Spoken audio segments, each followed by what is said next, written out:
Well, my one little connect to the Dave Matthews Band, as you know, is Keith, the great Keith Horn. Look him up, Keith Horn on YouTube, one of the greatest bass players in the world. He and I, we all ran around with Carter Buford, and Carter played drums for us, and he's one of the greatest drummers in the world. And he's a Virginia boy like me, but at that time, when Carter knew me, I was kind of the guitars were bigger than I was. They called me Little Barney Porter, and I played these big Gibson 335s, and he was quite a player at that age. Barney can still play.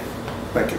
And when you connected me, because I said, I told Peter the story, and of course he went to Carter. He said, a guy named Bernard Porter? I said, no. And then I don't know, somehow, you mean Little Barney Porter? No, he did. And I called him because you asked me. I remember we were in my office and you picked up one of my guitars and started noodling around. I said, man, play, Bernard. Like, yeah, man, I can play. You got all confident. And then I said, he goes, well, ask Carter if he knows Bernard Porter. And I said, really? And then you left my office and I called Carter right away. I said, do you know this guy, Bernard Porter? And he goes, Little Barney Porter? Like right away. He didn't miss a beat. You remember? I said, yeah, I know him. Little Barney Porter? So, yeah. Yeah, I'm so proud of him. The story. He is just beyond, anything I could imagine, Yeah. What a player, what a person. Guys like him, I started out as a drummer, and it was guys like Carter Beauford that made me stop playing the drums. Because he was just too good. Those guys are brilliant, It's just like, Carter, I just can't even think like that, I'm just not smart enough. The guy's brilliant. So what kind of advice would you lend to an artist trying to make their way, trying to define their style, trying to make smart moves in the industry? I know that's a very broad question. To say, but I think at the end of the day, it's like, you all know that there's a lot of people out there doing this, obviously. And music is such a powerful medium, and people love it so much. And even with the ups and downs in the industry, we still have so much great music happening.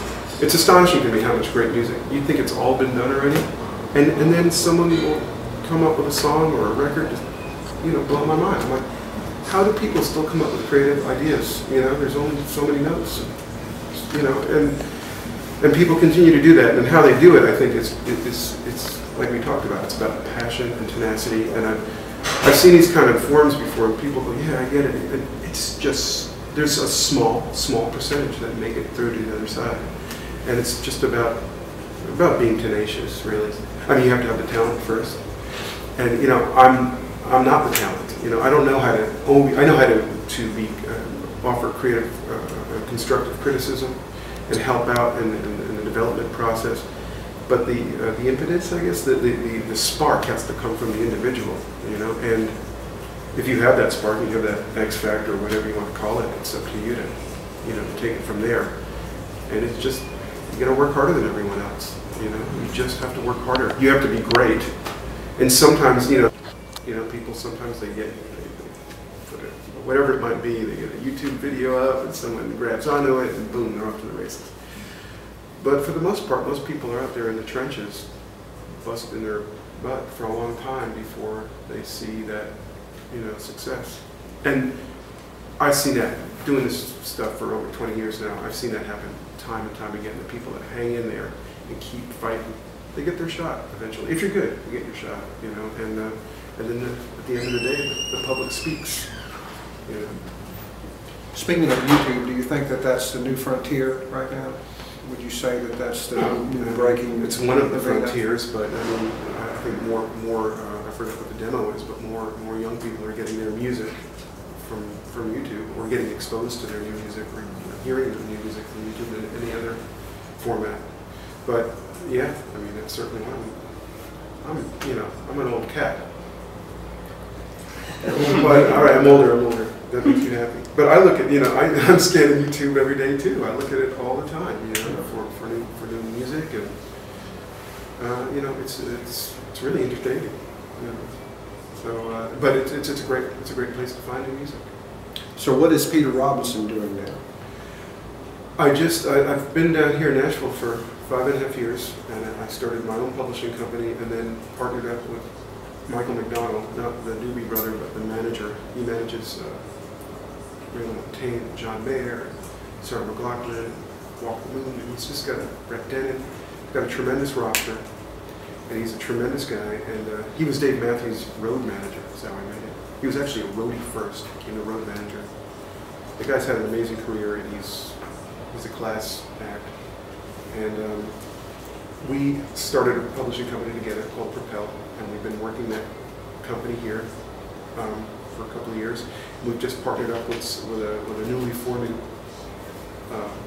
publishing company, and we just finished that all up. So we're doing that. It's called Big Deal Music, and we have offices in Los Angeles now, New York, and here. And that's what I'm up to. You know, just slugging away like everyone else. Mm-hmm. You know, and still having fun doing it. Okay. Well, we'd like to open the floor up to questions. Does anybody have any questions for Peter? Don't you ask anything. I'm not. It was a turn on me. Anything? As far as a new artist goes, do you think that there's an age limit or time limit to get into the business? And Yes and no. You know, depending on the genre. Yeah, some of them, yeah. I mean, in pop music, yeah. You know, there's certainly a ceiling. Not always. I mean, there are exceptions to the rule, and we've seen that with that woman, Susan Boyle. It was that X Factor, or Britain's Got Talent. Britain. I mean, and you know, when that woman did her audition and the video and everything went viral, my mom called me. Have you heard Susan Boyle? Her voice is beautiful. So yes, there are exceptions, you know, and that does happen, and that wasn't necessarily pop music. But yes, there definitely is. I mean, it might be unspoken, but there's some. And in other genres, no. But I think that there's so many outlets for music these days. I think if you have a sound, and let's say you're older, if you're not, like I'm saying, let's say someone is older and has something. There are ways to get music out there, you know, and there are ways to market yourself differently, and tools that we might not have had 5, 10 years ago. Okay. Anyone else? Okay. Well, Peter, we'd like to thank you for your time, and I greatly appreciate it. I know the students do, and good luck to you with the new company. And Thank you. We'd love to mingle with you in any way we could with our writers and get you to check that out sometime. No? I know you won't do it for me, but you do it for them. No. For them, yes. See how he is? So anyway, if you'd like more information, check us out at info@pcginstitute.com. Thank you, Peter Robinson. How about a